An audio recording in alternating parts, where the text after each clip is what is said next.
Good morning, ladies and gentlemen, and welcome to the second day of the World Economic Forum's Growth Summit on a very sunny, crisp spring day here in Geneva. My name is Tariq Ali Ahmed. I am the head of the Research and Studies Unit at Arab News, and I will be the moderator for today's panel.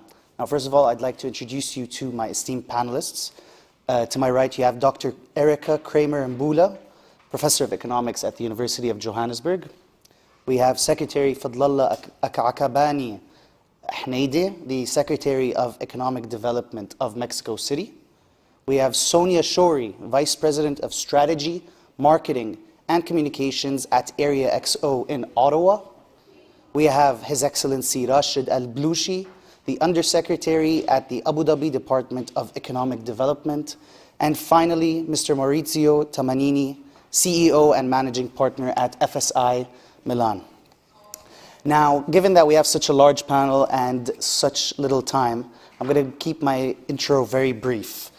Cities are at the front and center of some of the most pressing challenges we have in the world today.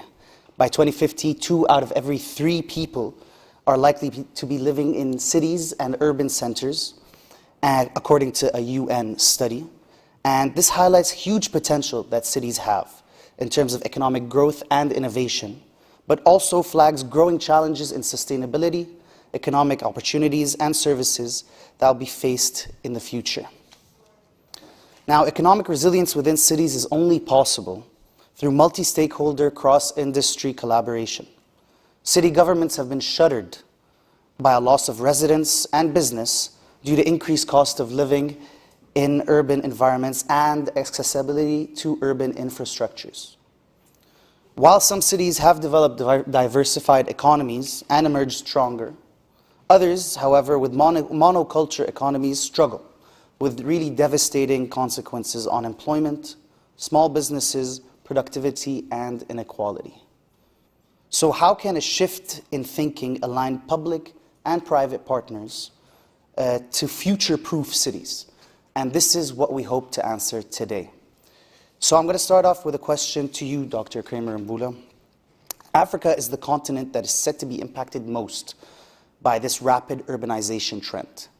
It currently has 3 megacities, which are Cairo, Kinshasa, and Lagos, and is set to have 4 more by 2050. These investment magnets are obviously a boon to many people in the continent. Would you walk us through, please, what this means for investors and the private sector, and how you think we should address this to ensure resilience and inclusive growth for all people? Okay, thank you very much for the question and for being in this panel. I'll try and be very quick. It's a big question, but urbanization, as you well point out, is happening. Is one of the most visible transformations in the African landscape. It's happening faster than in other regions. African cities are growing faster, are some of the fastest growing cities in the world, and they're also the youngest in terms of the population. So it's estimated that about 40% of the workforce is going to be in Africa, most of them living in cities in the next 20 years. There's a recent report by the OECD and the African Development Bank that highlights the positive contributions that living in cities has for the population and the residents in terms of increasing the living standards and also the socioeconomic outcomes. And that, when you compare the performance of some variables of people living in cities as compared to the national average. And that difference between living in cities and the national average is larger in African cities. So there's a positive impact of urbanization, but there are also some challenges.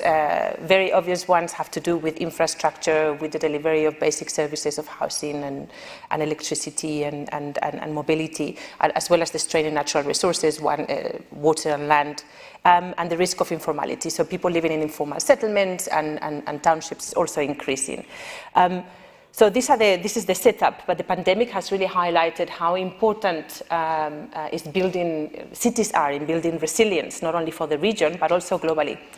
When you have opportunities in the cities, the residents find work, find a way of living, there's less mobility, less migration, and so on. So what is happening is also in the dynamics of the pandemic, we see that cities are rapidly digitalizing. So we've seen an acceleration of digitalization in African cities, including e-commerce and digital payment solutions and so on. So in fact, many of the African unicorns and this boom of investment that has happened have started by providing solutions that were targeting this large informal base of the pyramid users and consumers of digital technologies. For instance, you can go to an African informal trader and pay without cash. So I think there are huge opportunities in sort of targeting that base of the pyramid, and also we are facing a situation, for instance, where you look at the case of mobile money. Several years ago in Kenya, you found about 90% of the population without banking, and the same percentage of people had access to mobile phones.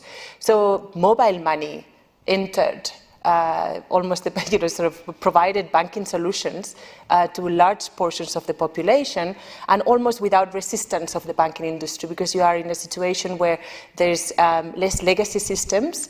And therefore provides huge opportunities to set up new mobility systems, energy solutions that sort of bypass and leapfrog, in other words, what is happening in the rest of the world. So let me stop there. Thank you very much. Secretary Fadlallah, collaboration between different stakeholders is crucial for the success of cities and the global economy. How do you engage and involve both the public and the private sectors in your efforts to bolster the local economy of Mexico City? And what strategies have you found effective in fostering innovation and entrepreneurship in the city? Yes, well, first, Mexico City is a global city with investment for all over the world. Mexico City has connectivity, new infrastructure, strong financial services, the best universities, social and economical stability. And the mayor, Claudia Sheinbaum, wants to reduce inequality and environmental degradation.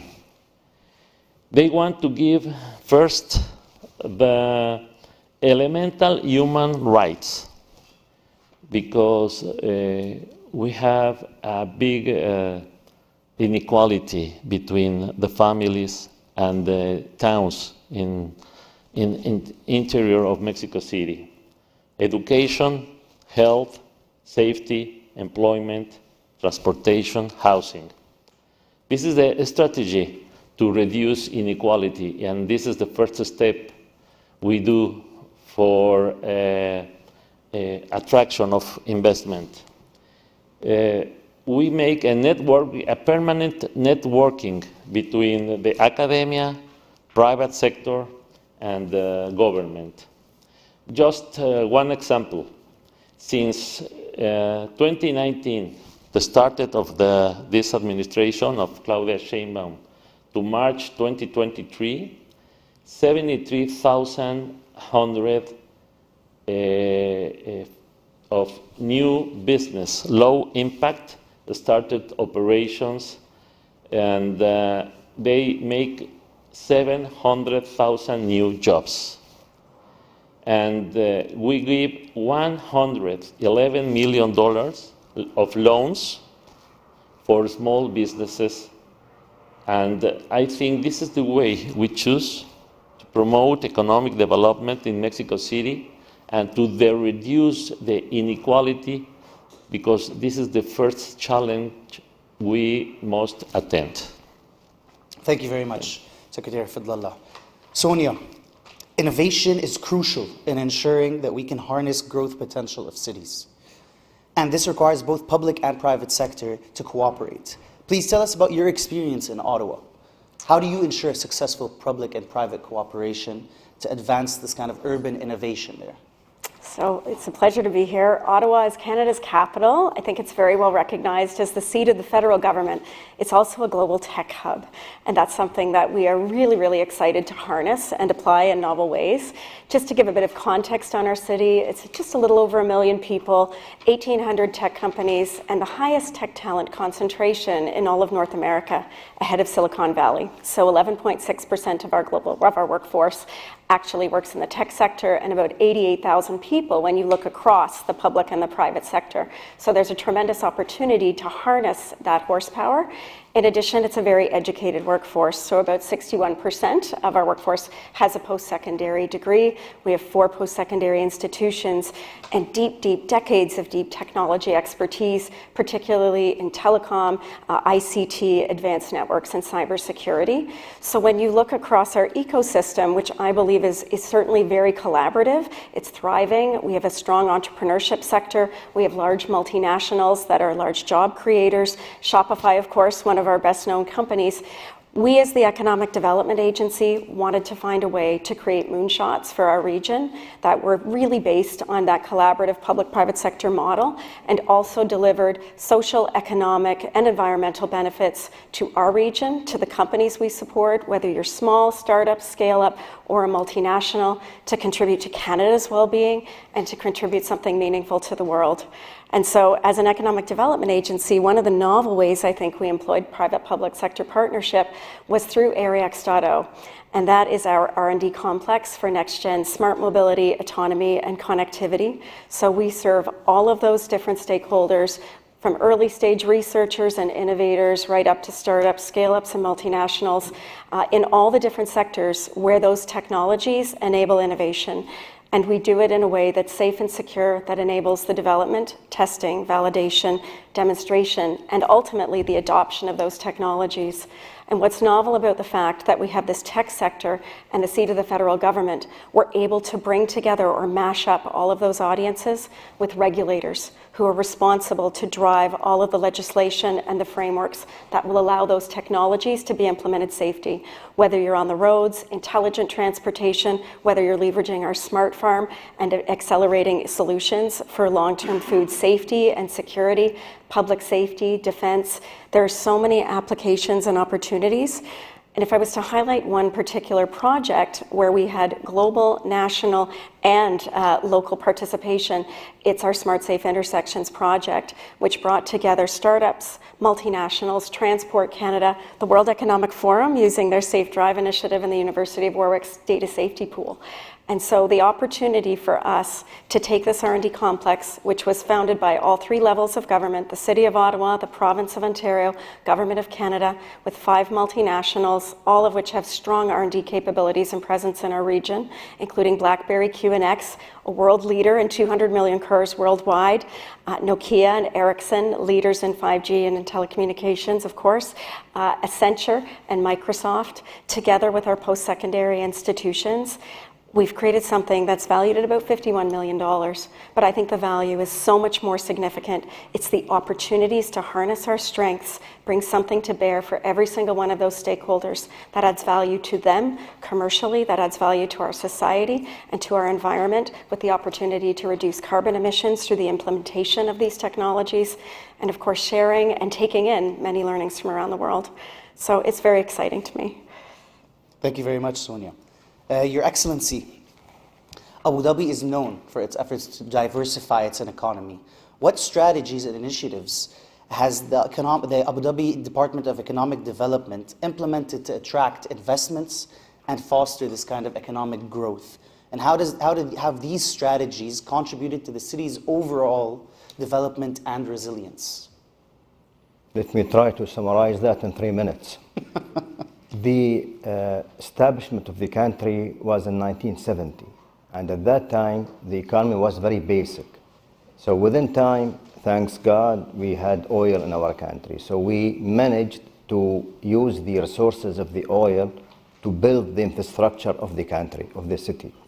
Today, when we look at Abu Dhabi specifically, it is one of the most advanced infrastructure worldwide. And now it takes us to a 3rd phase of the development of the economy, which is having a vision to diversify our economy away from oil. As we talk today, 51% of the economy in Abu Dhabi depends on oil, 49% depends on non-oil. And we have a very clear statement from the President of the United Arab Emirates: we need to celebrate the last barrel of oil. When we introduce that, we need to have a very strong, well-diversified economy. What does that mean to us? We put a strategy, a vision, to have an economy relies on three main things. One is the sustainable growth, two, innovation, three, knowledge-based economy. Based on that, all sectors related to non-oils are important. However, we believe there are 6 sectors. If we concentrate on, the impact would be huge into the economy. These are financial services, ICT, agri-tech, industrial, bio and pharmaceutical, and I think the industrial. Now, let me dig down into the industrial. What we want from that? We believe that we have all the resources, infrastructures, rules, regulations to further develop our industrial sectors. We want, by 2031, to have the GDP portion of Abu Dhabi into the industrial to be increased by 100%, reaching $46.8 billion. We want the export to reach $48.7 billion. That is an increase of 143%. We need to have 13,600 new jobs to that sectors. And now, to get to there, what we want, we have allocated, invested $2.7 billion into this industrial sectors. We believe, from the history, from looking at the people that we have, we believe that we would reach. Now, it is not only industrial, because you need to create ecosystems. So we are making the life for the investors, their families, their financial situations, their style of living, all around this ecosystem that we are trying to develop. I think I'll stop, and thank you. Thank you very much, Your Excellency. Maurizio, as CEO of FSI, what role do you believe that the private sector plays really in supporting growth and development within the cities? And how can this private sector really contribute to making cities more affordable and accessible for their residents? Thank you, Mr. Chairman, and thank you for the invitation. I think the role is critical, and I will summarize it at the beginning and at the end, and then introduce very quickly FSI. The role is of the one that manages the projects that need to be started and supported by public. Public and private need to work together, but our experience, our research around the world on what are the failed attempt and the winning experiments, the winning experiments are the one where the private is actually leading the management of the project inside of the city with a very strong support, cooperation, and many times start-up through legislation, regulation, and financial aid from the public. So that's the quick summary. FSI is the largest, one of the largest continental European institutionally led growth equity investor, and we do make investment in healthcare and technology mainly. But we did get involved in a very large project in Milan, which I think is very relevant to what we call the old part of Europe, i.e. connecting in those cities industrial location, industrial sites that have been abandoned, and making them part of the future. So in a specific, also looking at what has happened in France and in Germany and in Spain, and maybe later on I would mention some other success projects that we have seen and tried to copy from it. We have focused on a 30 hectares project, which is an old industrial site that at the time in the 1850 to 900 was collecting gas for the industrial companies. At this point has been abandoned. 30 hectares inside of a very large, dynamic, and active city. So together with the various state, regional, and local entities, we have devised the potential construction of a tech citadel, which basically will draw from very important contribution from both the university, the Italian Milan Polytechnic, from entities there, but at the same time from the contribution, not just of money, but of specific know-how from very large corporates. Therefore, around these 30 hectares will be built, and it has already been starting building, one of the largest wind galleries.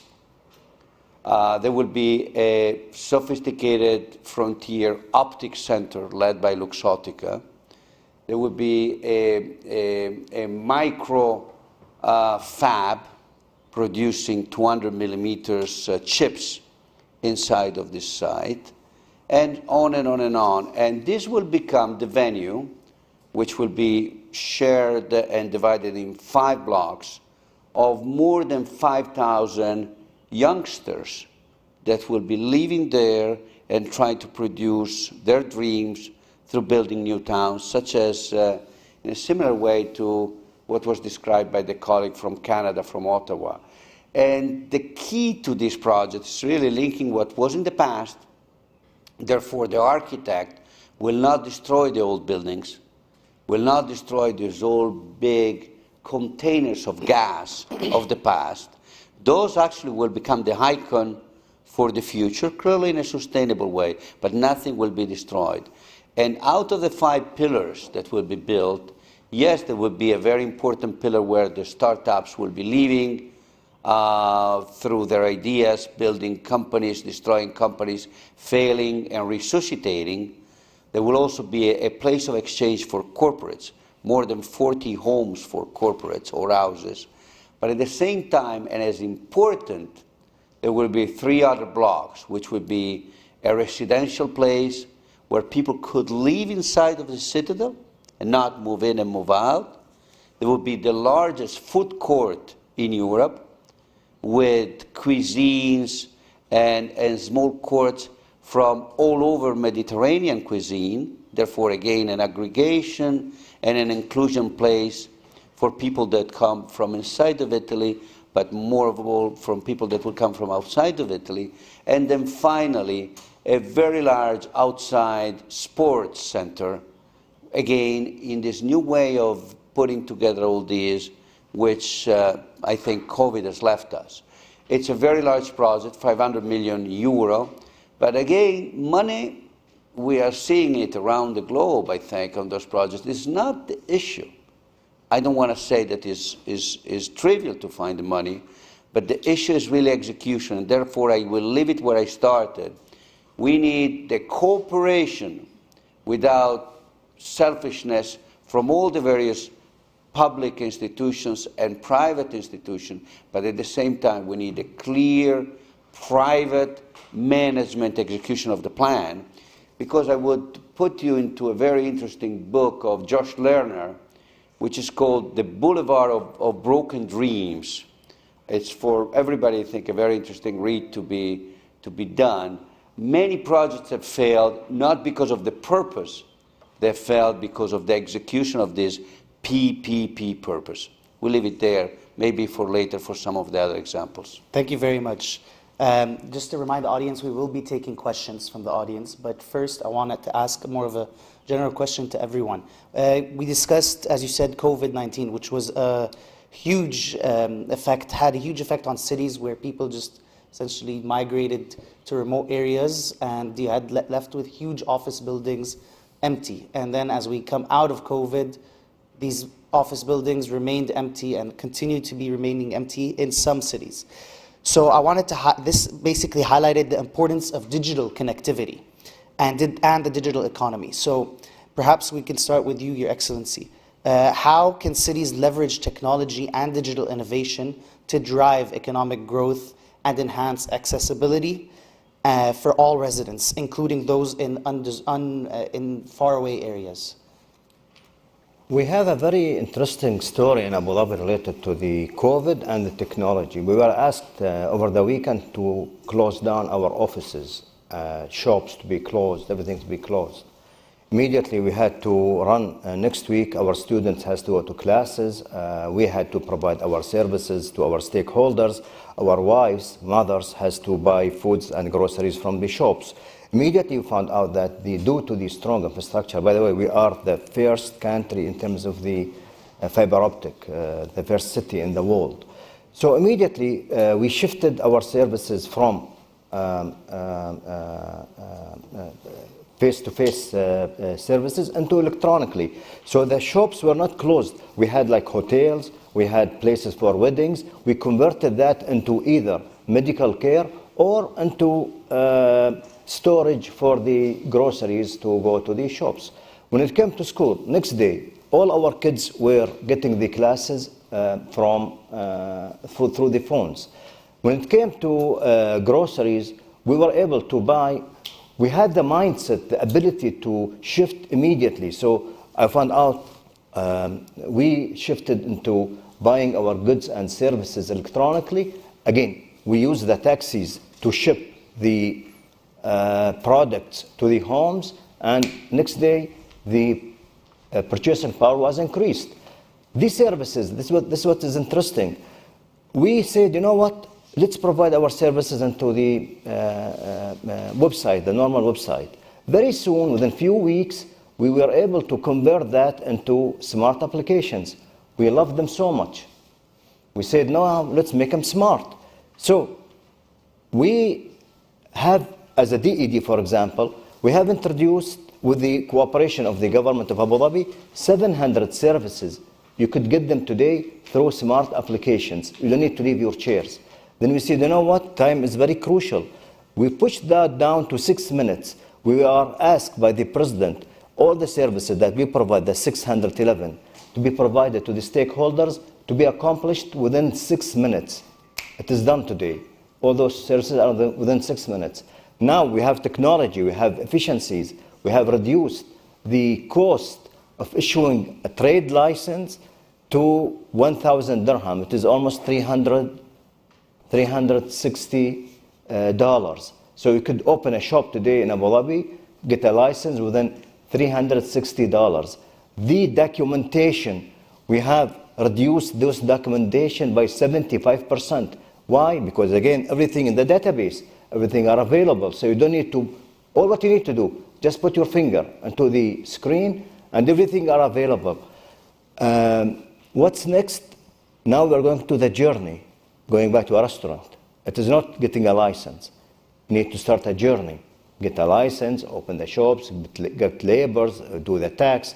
Now we are into the journeys. We really hope we're going to sit again, and within those 6 minutes, we finish those journeys. Thank you. Thank you. Dr. Kramer Mbula, you also highlighted mobile paying within Africa. Is there any other initiatives that are including digitization of certain services? Yes. So as I mentioned, there are huge opportunities in integrating the small players, many of whom are informal businesses, in this whole story about resilience and inclusive cities. During the pandemic, there were many examples of, for instance, informal traders were some of the most affected because of the lack of mobility and the lockdowns and so on. And there are great examples of e-commerce platforms that were created to allow informal businesses and small players of all types to still continue and expand even the markets.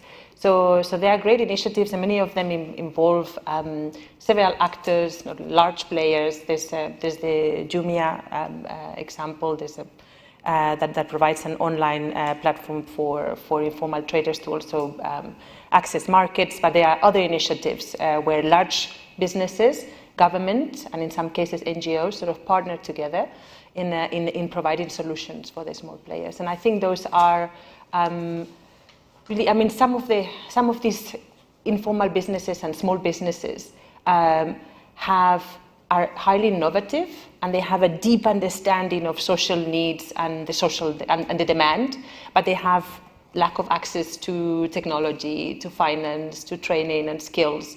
So I think focusing on that and exploiting the opportunities that exist in that vast resource, really, in the African continent, I think is really something to take into account. Thank you very much. Sonia, I wanted to ask you about infrastructure development within Ottawa. What strategies have been employed by the city in order to make sure that there's affordable and accessible infrastructure for its residents?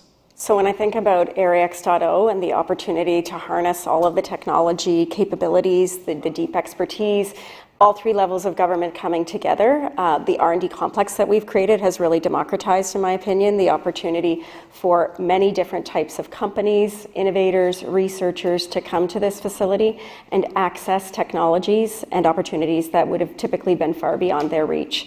So the type of capabilities we have in terms of next generation 5G delivered directly by Ericsson and Nokia before they even hit the market, that adds tremendous advantage and opportunity to founders that are looking to test and validate their different technologies, whether for smart cities, and you see those types of implementations moving forward across the city of Ottawa and the learnings that we're sharing with the world as an incredible opportunity that leverages, I think, that infrastructure. Certainly when I think about how our city responded to the pandemic, one area of opportunity was, of course, the opportunity to support the Main Street businesses that had been shuttered, as you've heard from some of my colleagues on the panel. The governments came together with Invest Ottawa, and we were privileged to deliver something called the Digital Main Street program that enabled all of those businesses that had been shuttered to get online, many of which were bricks and mortar, family-based, had never even thought about something like social media or the opportunity to launch an e-commerce store. So we came together with a lot of funding, and literally in 2 weeks' time, businesses were able to launch that online store, continue generating revenue at a time when they would otherwise have been shuttered, to keep people employed, to keep those jobs moving, to keep services flowing to the community. So that's another way we took advantage of the fact that Shopify, which of course is a company that has emerged out of Ottawa, very proud of that, headquartered in our city, together with a host of other different technologies being developed in Ottawa, serving those innovators and founders. And I'm particularly passionate. I lead our Women Founders and Owners strategy. Inequity was the shining North Star that was driving us. Equitable economic development is absolutely critical, and the pandemic exposed the deep systemic barriers in a far greater way than I think we had certainly seen. And so we wanted to meet women and marginalized founders where they were at to take advantage of that infrastructure, whether you were a smart mobility innovator or whether you were a small business or a technology entrepreneur. How could we pivot and provide access to the programs, to the services, to the funding and the infrastructure to keep going? We saw drones delivering medicines and vaccines and supplies to communities that were rural that could otherwise not have accessed them as quickly. We saw some mobile transportation opportunities. We hosted the first on-road pilot of a low-speed automated shuttle in the province of Ontario during the pandemic. So it was an opportunity to test safety protocols and determine how we could increase mobility during some of these types of challenging times so that we're prepared better for the next crisis. I think there's a lot of ways to leverage that type of infrastructure. Thank you very much for that. Secretary Fadlallah, would you care to elaborate on that and add your own opinion on the subject? Yes. Well, Mexico City has 9 million persons, and with the metropolitan area, 23 million persons. The Mexico City government is investing in hospitals, new universities, schools, water systems, green spaces, new mobility like 2 cable car transport system in the orient part of Mexico City, and an aggressive program for electromobility in this part of the city. The Mexico City government developed the Vallejo E program to recover the industrial vocation for Mexico City.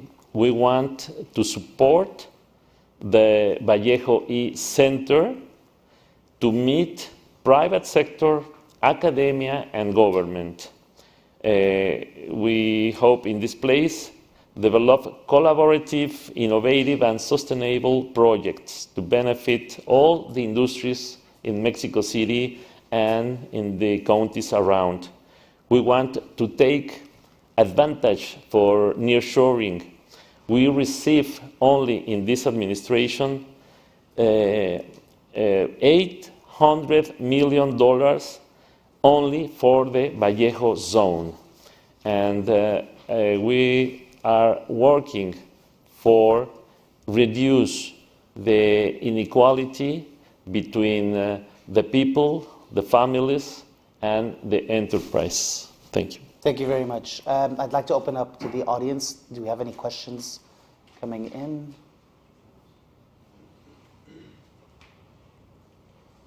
Hi, good morning. Is it working? My name is Abdul Salam Ali from United Arab Emirates. I'm based here in Geneva, and I do represent UAE in the World Trade Organization. What a great session, what a great panelists from different parts of the world and different backgrounds and countries as well. I've seen a lot of trade policy reviews at the WTO from different countries, a lot of African continents as well, Canada, UAE, and others as well. The trade now is not like the trade like 2 decades back, right? A lot of challenges in 2 different sectors and through different strategies as well. Now my question is, how would you see the capitalizing or leveraging the new cities, whether it is developed or developing, or the LDCs, with the new initiatives coming up in the new sectors, such as AI, artificial intelligence, and the new digital economies, and also the new industries as well. And I know what my country have done, but I'd like to hear a lot of theories and successful stories from the others as well. Thank you. Maurizio? Sure. I think it's a wonderful new situation that is being created. And again, it boils down to execution. I like to make concrete examples. I chair a chip company. And this chip company produces all around the world. I think you will have a combination of 2 effects to your question. Large cities will drive major investments in certain areas, such as numeric. There will be mega centers in which, inside of those large cities, there will be this numeric, digital, call it AI, development. At the same time, we have people around the world that are working from home in those very fine frontier companies. And we have people that have been poached in very remote parts of Europe, such as Sicily, from companies that are based in the Netherlands. Think about how beautiful is this situation for our children and grandchildren. Therefore, it will be again down to creating a very agile system based on which people in a very intangible way can move resources. The one that will be heavily penalized are going to be the one that will be bureaucratic. Again, I think I'm taking to a couple of comments that were made from the friends from Abu Dhabi and from Mexico. This is not the time anymore where you need to stamp to produce a company or to free up resources for work, because people will not listen to you. But as long as you can implement this word of very flexible resources coming and moving, I think if you can give people, our young, good education and good life in terms of quality of life, countries that were at a disadvantage in the past could be at equal footing or maybe even at an equal advantage in the future. And this is, I was listening yesterday to some of the very interesting sessions in the morning. This is a humongous opportunity for the southern part of the globe. Again, will be up to the leaderships to implement it, because I don't think there will be mercy for lack of implementation. That's my view. Thank you. Does anyone else want to add? I think we're really excited about the opportunity to collaborate in very novel and different ways. So as a city of 1 million people, we look at our strengths. We are looking at what type of contribution we can make and how we harness those strengths and put them together with broader networks. So we collaborate with a series of networks in Ontario dedicated to connected and autonomous vehicles and smart mobility. We're connected into a national network of technology incubators and accelerators, and we're connected to many international partners through the World World Economic Forum and many other networks. And so we're looking at how we can take these novel strengths, couple them and combine them, multi-sector, multidisciplinary opportunities for innovation that give opportunities to our entrepreneurs and companies, allow us to attract foreign direct investment into our region. That's what our global expansion team is dedicated to, and then harness all of that horsepower back and hopefully make contributions and create market opportunity, not just for our founders, but for opportunities with others that we're collaborating with, and the chance to tackle big societal problems that no one individual, team, company, country can solve on their own. So to us, that's what is most exciting about some of the developments we've undertaken at Area X with the multinationals, with the Forum, and so many other collaborators. Thank you.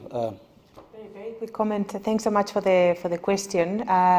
The issues around trade are very topical in the African continent. You know, the African Continental Free Trade Agreement, free trade area that has been recently established is a major institutional development that is oriented towards building African markets and increasing intra-regional trade, but also trade with the rest of the world.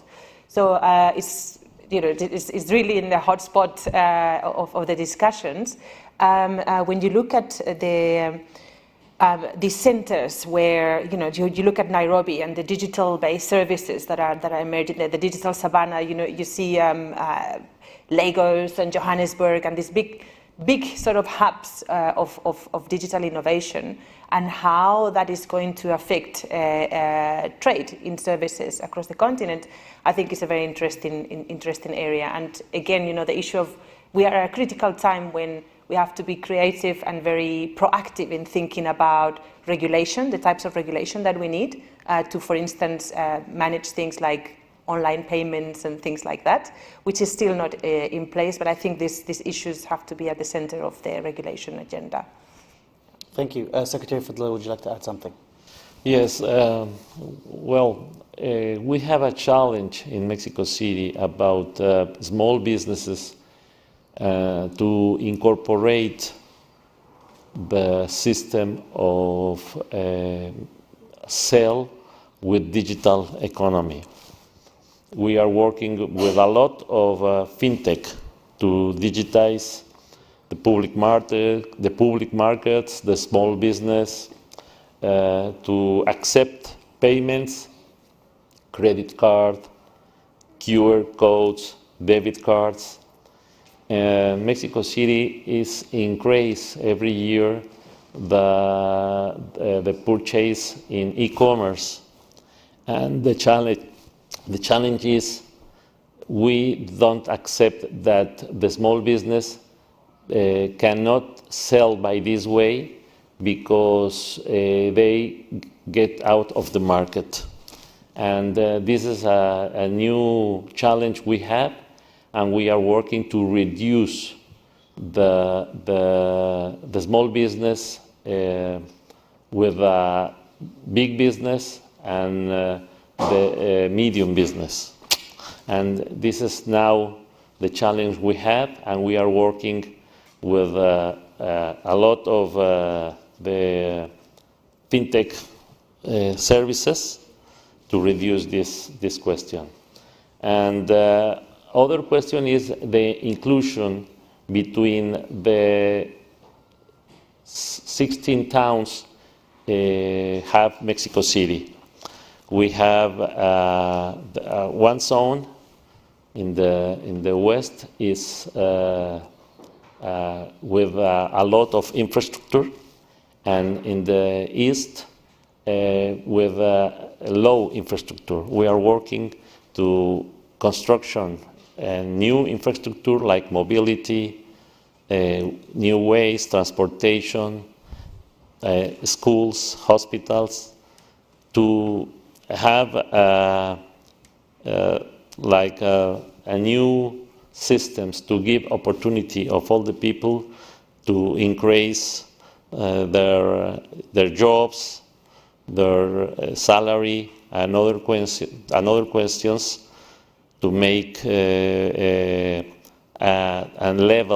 the level of the life is very high.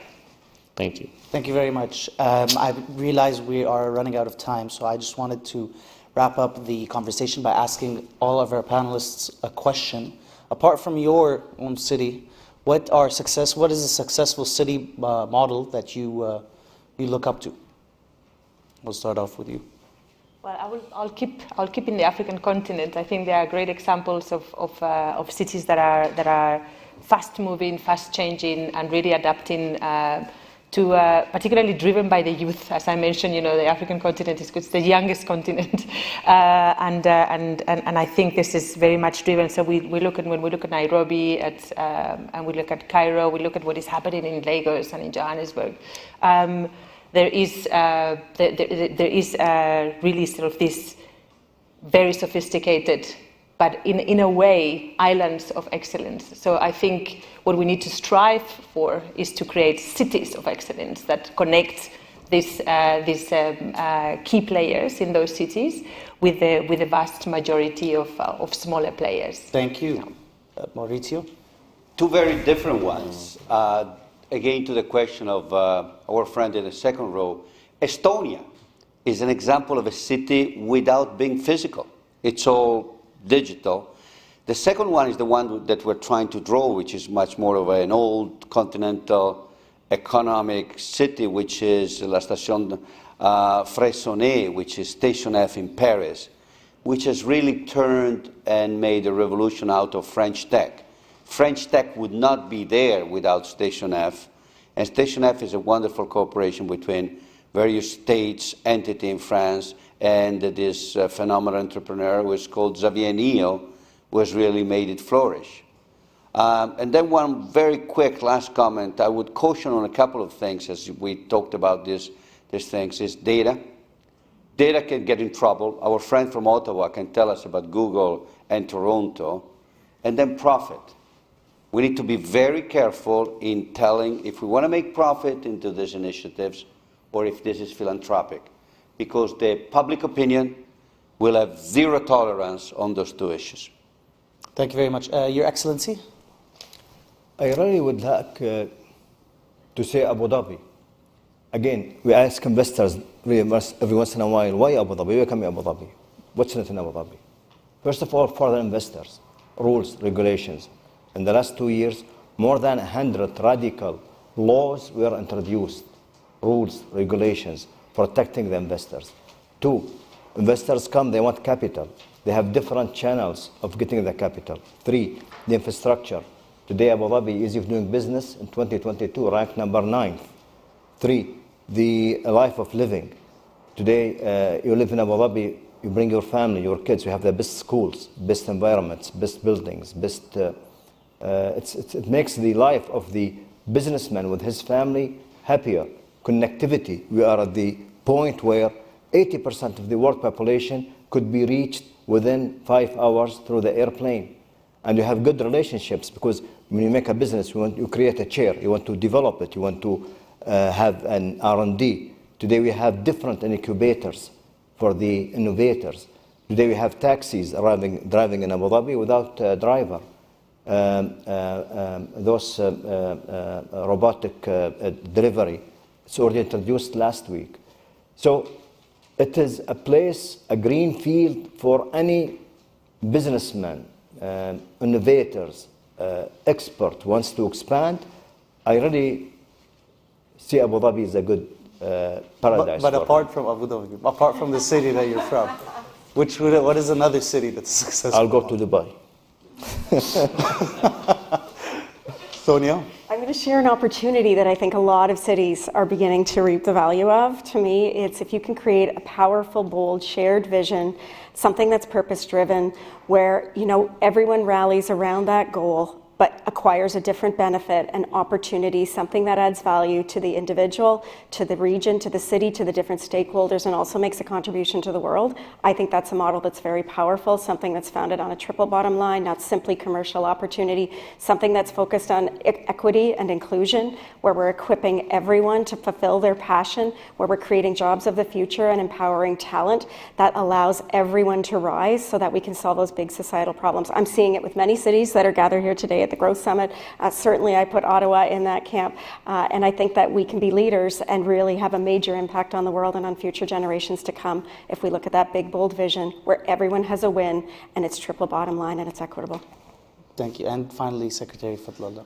Well, one experience of success, we proud about Mexico City has become the most connected city in the world, with 30,000 free Wi-Fi spots across the city. Now holding the world Guinness record as the most connected city in the world. And what about another city that you find as a success? What other Another city? city, well, pues, another city. We found Ottawa. Ah. Another cities like Tokyo, or I don't remember if in Latin America, Sao Paulo. All very, very good answers. Sí. And with that, I'd like to wrap up this extremely insightful panel. I wanted to remind the audience and those watching at home to please come up with the initiatives. Remember the cities that you're living in. You can also reach out to the World Economic Forum and reach out to any of our panelists here if you may. Thank you very much to each and every one of you for your insightful comments, and thank you all for tuning in.